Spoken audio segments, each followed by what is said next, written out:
Hola, mi nombre es Marlenis dos Santos y en esta oportunidad les voy a hablar acerca de la hepatitis, pero primero les hablaré un poco acerca de la anatomía del hígado. Este está ubicado en la parte superior derecha detrás de las costillas inferiores y presenta una superficie externa lisa. Tiene un peso aproximado de 1.400 gramos en mujeres y 1.800 gramos en los hombres, lo que supone alrededor del 2% del peso corporal total de una persona adulta. Este recibe aporte de sangre de dos fuentes. El 80% le llega desde la vena porta, que tiene su origen en el vaso y en el intestino, y el 20% restante es sangre oxigenada procedente de la arteria hepática. Este es el órgano más voluminoso y las glándulas más grandes, que se encuentran anexadas al sistema digestivo. También se encuentra revestido por una cápsula de tejido conjuntivo denominada cápsula de Gleason. Está dividido por un ligamento falciforme que forma el lóbulo mayor derecho y el lóbulo menor izquierdo. También se divide en 8 segmentos funcionales e independientes.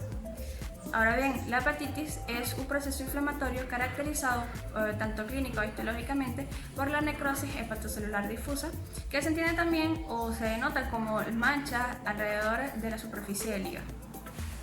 En cuanto a citología, esto puede darse por infección del virus tipo A y B, por alcohol y por ingesta de medicamentos que pueden ser tóxicos. Otras causas no tan frecuentes pueden ser la mononucleosis infecciosa y la fiebre amarilla. Además, la alteración del hígado por tuberculosis o alguna otra infección granulomatosa se le denomina hepatitis granulomatosa, que difiere clínica y bioquímicamente de la hepatitis difusa, que es de la que le estaré hablando. La hepatitis difusa se clasifica en hepatitis aguda y hepatitis crónica. La hepatitis aguda es una enfermedad hepatocelular difusa que tiene una clasificación en orden alfabético. Esta va desde el virus de la hepatitis A hasta el virus de la hepatitis D o E. En cuanto al virus de la hepatitis A, este es producido por un picornavirus que tiene un genoma de ARN y su clínica se presenta de manera moderada. Su principal vía de transmisión puede ser fecal u oral, pero no se descartan las transmisiones por transfusión o incluso las transmisiones por secreción. Las epidemiologías de esta afección son muy frecuentes por la contaminación de agua y de comida también. El diagnóstico se da por medio de la detección de la inmunoglobulina M y el anti-HAV, que es una muestra de suero en la fase activa o convaleciente. Este se resuelve de manera espontánea en un periodo de 6 a 12 semanas. No suele dejar ninguna secuela, pero sí puede haber un porcentaje de personas las cuales puedan tener recurrencias tanto serológicas como clínicas.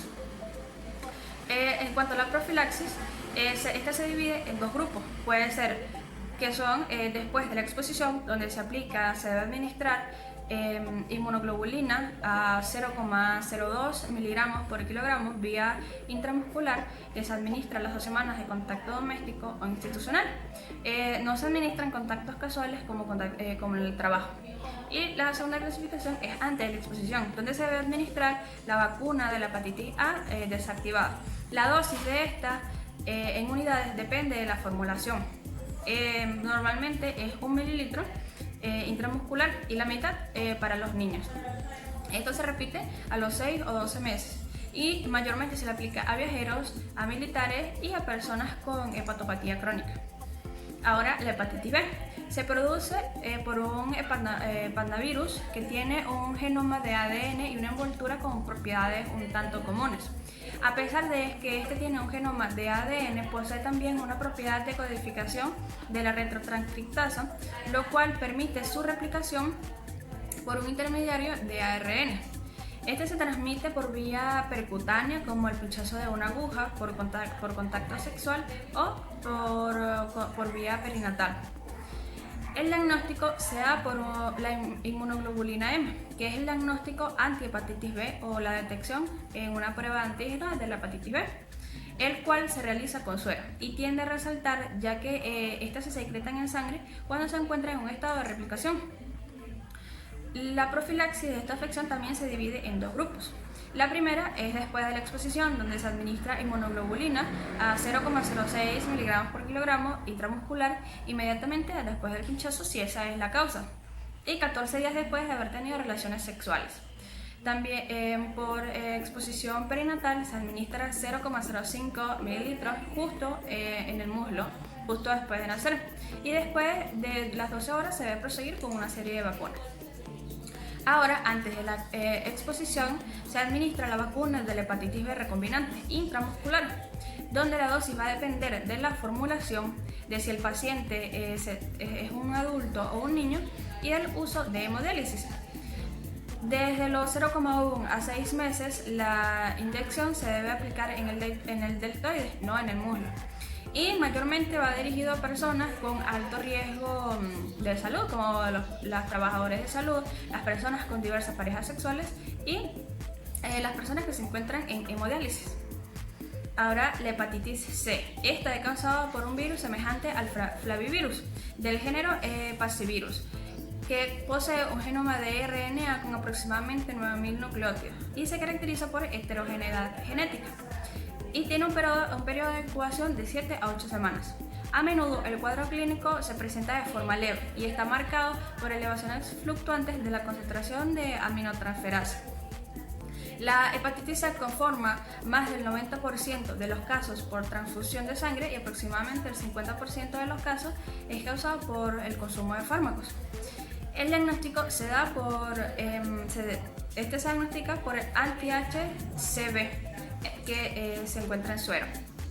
La profilaxis, dentro de esta se tiene que hacer la exclusión de los donadores remunerados. Se realiza prueba de anti-HCV a las personas que han donado sangre, y esto tiene una particularidad, que es que en la detección de anti-HCV por inmunoanálisis en donantes con ATL normal, a menudo se presenta un resultado positivo falso, lo que ocurre en aproximadamente un 30% de la población. La hepatitis D. Este es un virus defectuoso de 37 nanómetros con RNA que requiere del virus de la hepatitis B para su replicación, es decir, este se produce o se intensifica a partir del virus de la hepatitis B.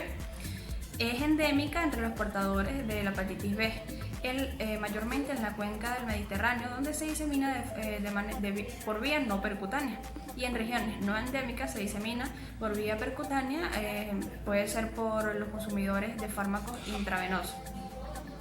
El diagnóstico se da por medio del anti-HDV en suero, y la profilaxis es la vacuna de la hepatitis B, que solo se le aplica a no portadores. Ahora, la hepatitis E, este es un tanto similar al virus de la hepatitis A en cuanto a su evolución y sintomatología. Se transmite mayormente por vía entérica y tiene una tasa de mortalidad de aproximadamente del 10 al 20% en las mujeres embarazadas. Aunque la hepatitis tiene diversas clasificaciones, su clínica es general y se caracteriza por astenia, anorexia, poliuria, cefalea, ictericia, diarrea, febrículas, náuseas y vómitos. El tratamiento de esta es hidratación vía intravenosa y en caso de vómito intenso. También se aplica colestiramina hasta 4 gramos por vía oral cada 6 horas para el purito intenso. Y también se toma en cuenta el trasplante de hígado para insuficiencia hepática fulminante y encefalopatías grados 3 y 4. La hepatitis por sustancias tóxicas y fármacos también se reconoce en estas clasificaciones. Esto se produce mayormente en un periodo de 48 horas y en esto ocurre necrosis alrededor de la vérula hepática terminal y es causada mayormente por tetracloruro de carbono, derivados de benceno e intoxicación con hongos. Su dosis y el tiempo de inicio son variables y ocurre en un pequeño porcentaje de las personas, y además se relaciona con fiebre, exantema, astralgia y eosinofilia. En su tratamiento lo principal es la eliminación de las sustancias tóxicas o los fármacos que hicieron dicha afección. Lo que se acompaña a menudo de un lavado gástrico y la administración de colestiramina. De ser necesario, también se realiza un trasplante hepático y el periodo de tratamiento debe iniciarse en las 48 horas después de haber ingerido dichas toxinas. La insuficiencia hepática aguda se trata de una necrosis masiva, la cual genera alteración de conciencia producida por fármacos, toxinas, infecciones e incluso isquemia. El tratamiento de esta va desde la intubación endotraqueal si es precisa, la vigilancia de la glucosa sérica del 10 al 20% también si es necesario, y el tratamiento profiláctico en caso de una hemorragia en el tubo digestivo. Se trata de un antagonista de los receptores de H2 y un antiácido. La hepatitis crónica que es la segunda clasificación de esta afección, se basa en un trastorno que tiene un proceso de inflamación aún más prolongado. Este va aproximadamente hasta 6 meses. Las causas más comunes son el virus de la hepatitis B, la hepatitis C y la hepatitis D. También se puede producir por fármacos hepatitis autoinmunitaria. Se clasifica en 2 grupos. La primera es por grado, donde la valoración histológica de la necrosis y actividad inflamatoria y se basa en el análisis de la biopsia hepática. La segunda es por etapas, donde se refleja el nivel de progresión de la enfermedad y se fundamenta en el grado de fibrosis. Su presentación se basa en el espectro clínico amplio que va de las elevaciones asintomáticas de la aminotransferasa sérica hasta la hepatitis en apariencia aguda o incluso en apariencia fulminante. En esta se presentan síntomas recurrentes como fatiga, astenia, ictericia, anorexia y febrícula. Las complicaciones de la cirrosis pueden ser ascitis, hemorragia por varices, encefalopatía y coagulopatía. En esta también se presenta la hepatitis B crónica, que surge aproximadamente en el 1 o en el 2% de los casos de hepatitis B aguda y se presenta cuando se realizan la prueba del antígeno de la hepatitis B y mayormente esta termina en cirrosis. Las manifestaciones extrahepáticas pueden ser urticarias, exantema, polineuropatías y glomerulonefritis. Dentro del tratamiento se reconocen 7 fármacos aprobados. En estos se reconocen el interferón pegilado, que mayormente sustituye al interferón. También se reconoce la mibudina, el adenofir, el entecavir, la telbibudina y el tenofir. También se reconoce la hepatitis C crónica, que se produce mayormente por una hepatitis C esporádica. A menudo tiene un aumento de la aminotransferasa que van y vienen, y en esta se presenta crioglobulinemia, porfiria cutánea tardía, y el tratamiento se basa en que varía dependiendo del paciente, aunque los estudios mayormente se han realizado en pacientes con genoma 1.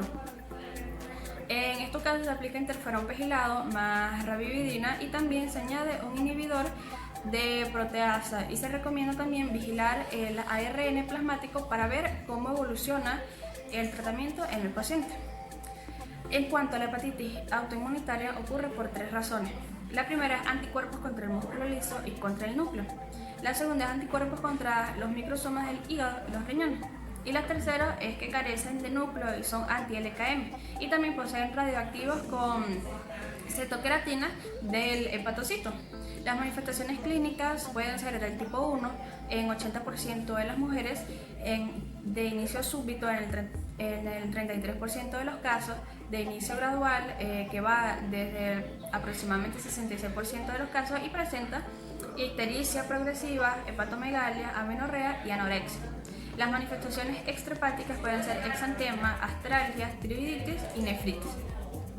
Las anomalías serológicas pueden ser hiperglobulinemia, el factor reumatoide positivo y los anticuerpos contra el músculo liso. El tratamiento se basa en que se administra de 30 a 60 miligramos al día de vía oral de prednisolona, lo que va disminuyendo hasta llegar de 10 a 15 miligramos al día.